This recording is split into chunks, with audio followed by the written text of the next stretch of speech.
はいどうも、ホルモン島田チャンネルのぶっちゃ島田です。今回は皆さん大好き世界のジャンクフード会です。しかも今回は中東と欧米のコラボ、その名もハラールスナックパック、通称 HSP です。それでは早速やっていきましょう。ということで、このスーパーで買ってきた鶏胸肉を使ってハラールスナックパックというオーストラリアのストリートフードを作ります。そもそもこのハラールって聞いたことありますか？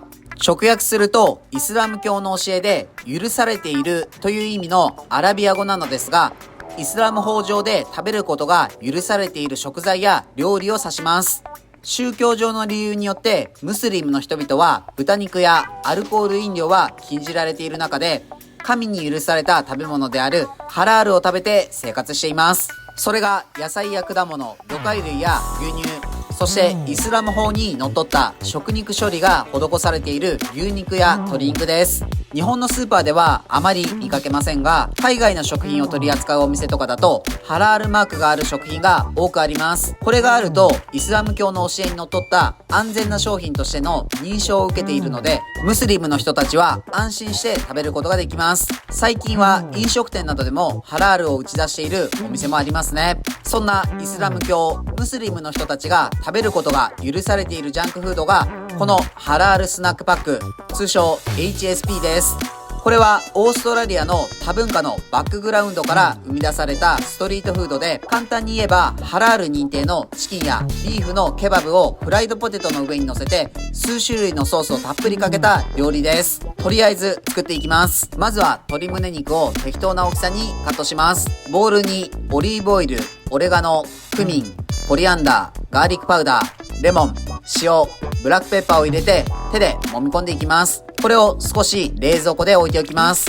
イタリアンパセリを刻みます。続いてソースを作ります。まずはマヨネーズソースを作ります。ボウルにマヨネーズ、サワークリーム、レモン、ニンニク、クミン、ブラックペッパー、塩、イタリアンパセリを混ぜ合わせ、白ワインビネガーを加えてさらに混ぜ合わせます。次にバーベキューソースを作ります。鍋にケチャップ、ブラウンシュガー、アップルビネガー、ウスターソース、蜂蜜、マスタード、塩、パプリカ、カイエンペッパー、オニオンパウダー、ガーリックパウダー、ブラックペッパーを火にかけながら混ぜ合わせます。途中で水を少し加えます。フライパンに先ほどつけておいた鶏胸肉を並べ焼いていきます。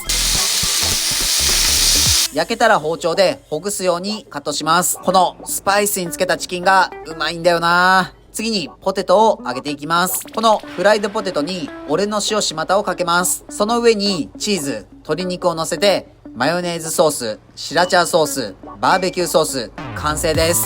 まあもうこの時点で美味しいのが確定してます。それでは早速食べてみましょう。いただきます。ジャンクフードといったらコーラですよね。今日はロサンゼルスサンシャイン、略してラスシリーズのコーラを飲んでいます。これは富永貿易が展開している神戸イリューチというブランドで、全て国内工場での製造をしているようです。コカ・コーラではなく甘めなので駄菓子っぽい味がします。炭酸はしっかりとありますね。缶もクラシカルなデザインでどこか懐かしいコーラですね。それでは HSP いただきます。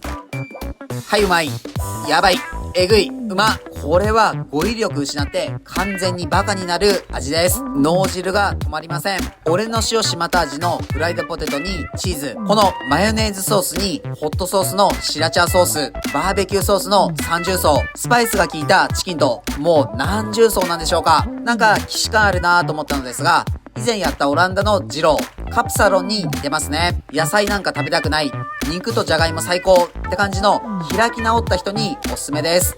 カプサロンの方が野菜が入っている分若干ヘルシーですね。この HSP は中東と欧米がコラボレーションしたスペシャルな一品でした。いろいろな料理を作ってますが、これ系の味付けが好きですね。ちなみに今回はハラールについて話しましたが、厳しいこと言うと豚を乗せたまな板を使うとか豚をさばいた包丁を使うのもダメなので、うちのお店ではハラールの完全再現は難しそうです。